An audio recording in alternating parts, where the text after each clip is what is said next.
राजस्थान राज्य का सीकर जिला गांव देवराला सन 1987 एक ऐसी खबर सामने आती है जो पूरे देश में हंगामा मचा कर रख देती है। बात थी एक औरत की सती होने की। 1987 के जनवरी महीने में एक लड़की रूप कंवर की शादी मान सिंह के साथ होती है, लेकिन दुर्भाग्यवश ये शादी अभी 8 से 10 महीने भी नहीं हुई थी कि मान सिंह का देहावसान हो गया। मान सिंह की मृत्यु के बाद जब उनकी चिता जलाई जा रही थी तो उस चिता के पास एक सजी हुई औरत आती है। वो औरत थी रूप कंवर, जो अपने पति के साथ सती होने जा रही थी। ये खबर सुनकर आसपास के गांव के हजारों लोग जुट गए और देखते ही देखते उस सती प्रथा की आग में रूप कंवर जल गई। उन हजारों लोगों में से किसी ने भी रूप कंवर को रोकने की कोशिश नहीं की।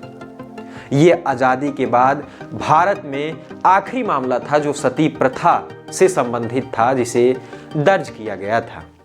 नमस्कार साथियों, आप देखना शुरू कर चुके हैं SVSC द एजुकेशन का खास प्रोग्राम संग्रहालय। उन सभी साथियों से विशेष निवेदन है जो पहली बार चैनल पर पहुंच रहे हैं, चैनल सब्सक्राइब जरूर कर लें ताकि आप हमारे हर वीडियो और हर प्रोग्राम से आसानी से जुड़ सकें। वो 18 साल की रूप कंवर जलकर सती हो गई। कुछ मीडिया रिपोर्टों को आधार माने तो मीडिया रिपोर्टों के अनुसार गांव वालों का कहना था कि रूप कंवर का सती होना उसका निजी फैसला था, लेकिन उस घटना के 37 साल के बाद आज भी ये सच मानना असंभव है, क्योंकि उस घटना के बाद जब वो सती हो गई उसके बाद उसका महिमा मंडन खूब किया गया। साथ ही साथ वहाँ पर मंदिर बनवा दिया गया, लोगों की भीड़ वहाँ आने शुरू हो गई।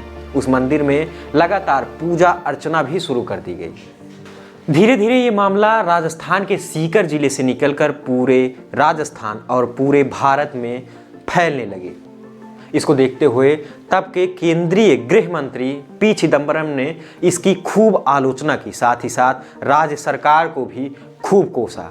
इस मामले को देखते हुए राजस्थान के तत्कालीन मुख्यमंत्री हरदेव जोशी को अपने पद से इस्तीफा दे देना पड़ा। मामला यही नहीं थमा था। जब इस मामले की जांच शुरू हुई तो पता लगा कि देवराला गांव में ये सती से संबंधित पहला मामला नहीं है। आज़ादी के बाद ये सती से संबंधित तीसरा मामला था। इसको देखते हुए सरकार हरकत में आई और 1987 के सती निषेध अधिनियम को राजस्थान में लागू कर दिया गया। रूप कंवर का मामला आज़ादी के 40 सालों के बाद दर्ज किया गया। आज़ादी के बाद सती प्रथा से संबंधित कुल 28 मामले दर्ज किए गए। रूप कंवर का मामला उसमें आखिरी माना जाता है। ऐसा नहीं है कि रूप कंवर के बाद ऐसा कोई मामला देखने को नहीं मिला। ऐसे मामले देखने को मिलते थे, लेकिन समय पर पुलिस पहुंचकर उन चीज़ों को रोक देती थी। फिर भी ऐसा नहीं कहा जा सकता कि सती प्रथा समाप्त हो गया था। अभी हाल फिलहाल में 2023 का मामला है, जिसमें गुजरात की एक महिला संगीता ने साबरमती नदी में कूदकर जान दे दी, लेकिन कूदने से पहले उसने एक सुसाइड नोट लिखा था। उस नोट में उसने लिखा कि उसके पति का देहावसान हो गया है, लेकिन उसके ससुराल वाले उसे सती होने का प्रेशर दे रहे हैं। उस प्रेशर को वो झेल नहीं पाई और उसने नदी में छलांग लगा दी। ये मामला अभी 2 साल पहले का है, 2023 का मामला है। सती शब्द संस्कृत के सत्य शब्द से निकला है। सती का तात्पर्य है सच्ची पत्नी, वफादार या सहगमन कह सकते हैं। भारत में सबसे पहले सती होने की कहानी माता उमा से निकलती है। आपने ये कहानी जरूर सुनी होगी। माता उमा जो भगवान शिव की पत्नी थी, वो अपने पिता के घर यानी राजा दक्ष के घर चली जाती है। राजा दक्ष के मुख से अपने पति यानी भगवान शिव के बारे में कुछ भला बुरा सुनती हैं। इसके बाद उन्होंने अपने यौगिक शक्तियों से अग्नि को प्रज्वलित किया और उसके बाद वो उस अग्नि में सती हो जाती हैं।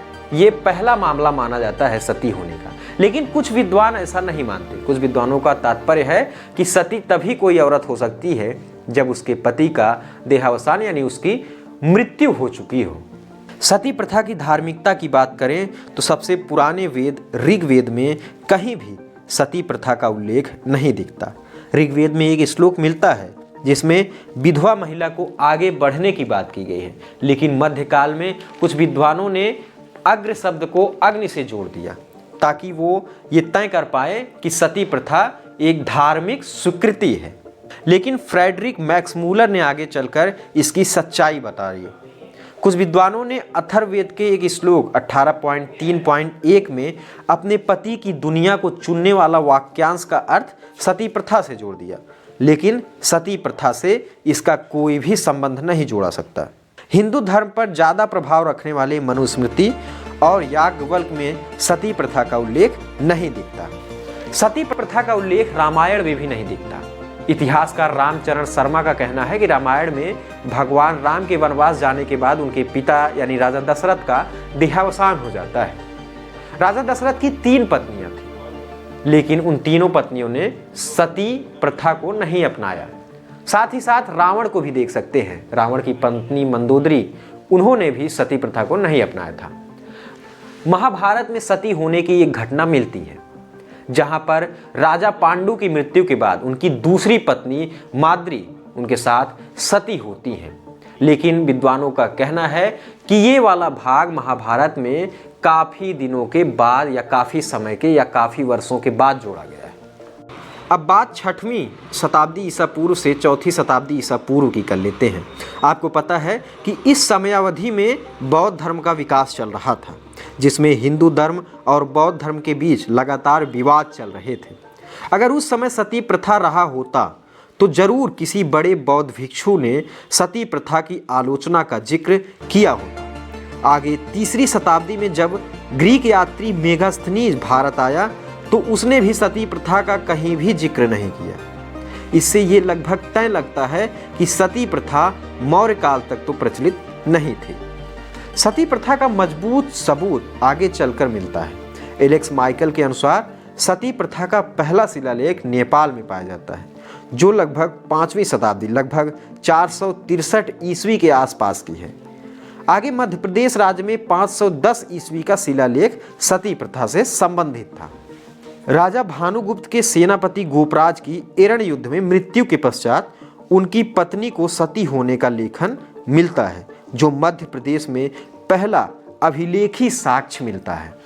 10वीं सदी में भारत की एक ईरानी यात्री अलबरूनी ने जिक्र किया है कि भारत में सती होना अनिवार्य नहीं था, बल्कि विधवा की अपनी इच्छा पर निर्भर करता था। 14वीं शताब्दी में जब मोरक्को से आए यात्री इब्न बतूता ने 3 सती होने की घटना देखने की बात कही है। सती प्रथा के मामले को देखा जाए तो सती प्रथा की ज़्यादा मामले भारत में इस्लामिक हमले के दौरान देखने को मिलते हैं। भारतीय इतिहासकार रोशन दलाल का मानना है कि भारत में सती प्रथा का विकास 5वीं और 10वीं शताब्दी के मध्य हुआ था। सती प्रथा शुरू में तो सिर्फ योद्धा समाज यानी राजपूतों ने अपनाया था। धीरे धीरे से ब्राह्मणों ने भी और साथ ही साथ अन्य योद्धा समाज के लोगों ने भी अपनाना शुरू कर दिया। ये माना जाता है कि भारत में सती प्रथा और जौहर के प्रसार का मुख्य कारण इस्लामी आक्रमणकारियों को माना जाता है। जौहर प्रथा की बात करें तो किसी युद्ध में पति की वीर गति को प्राप्त हो जाने के बाद इस्लामिक अत्याचार और सामूहिक बलात्कार से बचने के लिए विधवा हुई महिलाएं एकजुट होकर एक साथ आग में प्रवेश कर जाती थी। जौहर का शुरुआती सबूत 711 ईस्वी में दिखाई पड़ जाता है। उस समय मोहम्मद बिन कासिम ने भारत पर हमला किया था। इस युद्ध में राजा दाहिर की मृत्यु हो जाती है। मृत्यु के बाद दाहिर की पत्नी रानी बाई ने कासिम की सेना से लड़ाई लड़ी, परंतु अपनी हार को देखते हुए उन्होंने अन्य महिलाओं के साथ भारत का पहला जौहर किया था। लेकिन दाहिर की दूसरी पत्नी और 2 बेटियों को मोहम्मद कासिम पकड़कर लेकर चला गया और उन्हें सेक्स स्लेव की तरह इस्तेमाल किया गया। इसके बाद तो भारतीय महिलाओं को अपने सम्मान और अपनी गौरव की रक्षा के लिए जौहर की आग देश के अलग अलग हिस्से में देखने को मिलने लगी। आपने सुना होगा जब अलाउद्दीन खिलजी के हमले के बाद चित्तौड़गढ़ में रानी पद्मावती का जौहर दिखाई पड़ा था। साथ ही उत्तरी कर्नाटक में तुगलक के हमले के बाद काम्पिल साम्राज्य का जौहर दिखाई पड़ता है। इसके बाद देश के अन्य हिस्सों में रानियों का जौहर देखने को मिलने लगा। जो महिलाएं सती या जौहर करती थी उन महिलाओं को देवी की तरह पूजना शुरू हो गया। उच्च सम्मान और उनका महिमा मंडन भी खूब किया गया। मालवा साम्राज्य इंदौर की महारानी अहिल्याबाई होलकर ने अपने पति के मरने के बाद पूरा साम्राज्य खुद संभाला, लेकिन वो भी अपनी बेटी को जौहर होने से नहीं रोक पाई। सिख धर्म के तीसरे गुरु अमरदास साहब ने इस प्रथा का खूब विरोध किया, लेकिन 1839 में जब राजा रणजीत सिंह की मृत्यु हो गई तो उनकी 4 पत्नियों ने सती प्रथा की आग में खुद को समर्पित कर दिया। चाहे तो सती प्रथा के जितने मामले ब्रिटिश शासनकाल में आए उतने शायद मध्यकाल और प्राचीन काल में सुनाई पड़े हों। माना जाता है जब औपनिवेशिक काल चल रहा था तो सती प्रथा भारत के अन्य राज्यों की अपेक्षा बंगाल में ज़्यादा प्रभावित था। इसके कुछ मुख्य कारण दिखाई पड़ जाते हैं, जिसमें सबसे पहला है कि सती प्रथा वेदों के अनुसार सही है। दूसरा, विधवाओं की संपत्ति को हथिया लेने का कारण बन जाए, यानी अगर सती प्रथा में वो विधवाएं सती हो जाएंगी तो उनकी जो हिस्से हैं वो हथिया लिया जाए। और तीसरा, बंगाल में अकाल के बाद गरीबी और भूखमरी के कारण कई विधवाएं सती प्रथा को बढ़ावा देना शुरू कर दी। इस मामले की अधिकता को देखते हुए तत्कालीन ब्रिटिश गवर्नमेंट ने एक सर्वे किया। उस सर्वे में बताया कि पिछले 10 सालों में लगभग 6000 महिलाओं ने सती प्रथा को समर्पित। कुछ लोग ये भी मानते हैं कि ये अंग्रेजों ने जानबूझकर सती मामले को बढ़ा चढ़ाकर दिखाया था ताकि हिंदू महिलाओं को कैथोलिक यानी ईसाई धर्म में कन्वर्ट किया जा सके। इस आधार पर इसलिए बनाया गया क्योंकि ये पूरा मामला ये सर्वे जो कर रहा था वो एक ईसाई मिशनरी थी जिसने ये पूरा सर्वे किया था।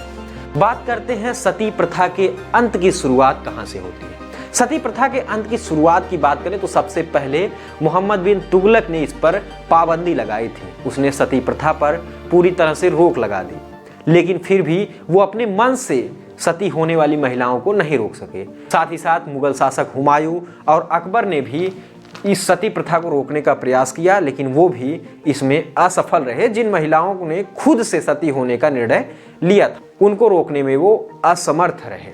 सती प्रथा का मुख्य रूप से अंत करने में सबसे बड़ा योगदान राजा राम मोहन राय का था। 1811 में जब राजा राम मोहन राय के बड़े भाई की मृत्यु हो गई तो उनकी भाभी को सती प्रथा की आग में झुलसा दिया गया। राजा राम मोहन राय ये देखते रहे, लेकिन उनके दिल में एक आग भड़क उठी। उन्होंने सती प्रथा को खत्म करने की पूरी कोशिश की। उन्होंने अपने साथियों से मिलकर पूरे समाज में एक जागरूकता अभियान शुरू किया और साथ ही साथ विलियम बेंटिंग जो उस समय गवर्नर थे उनसे अनुरोध किया कि सती प्रथा को रोकने के लिए कोई बिल लाया जाए। और विलियम बेंटिंग ने सती प्रथा को रोकने के लिए 1829 का सती प्रथा उन्मूलन अधिनियम पूरे देश में लागू कर दिया और उसके बाद धीरे धीरे सती प्रथा का अंत शुरू हो गया। फिर भी हमें आज़ादी के बाद भी कुछ ऐसे मामले दिखाई पड़े जो सती प्रथा की याद दिला देते थे। आप इस पर क्या विचार रखते हैं आप कमेंट बॉक्स के माध्यम से हमसे ज़रूर साझा कर सकते हैं। और आपसे विनम्र निवेदन है, जो पहली बार चैनल पर पहुंच रहे हैं चैनल सब्सक्राइब जरूर कर लें। धन्यवाद।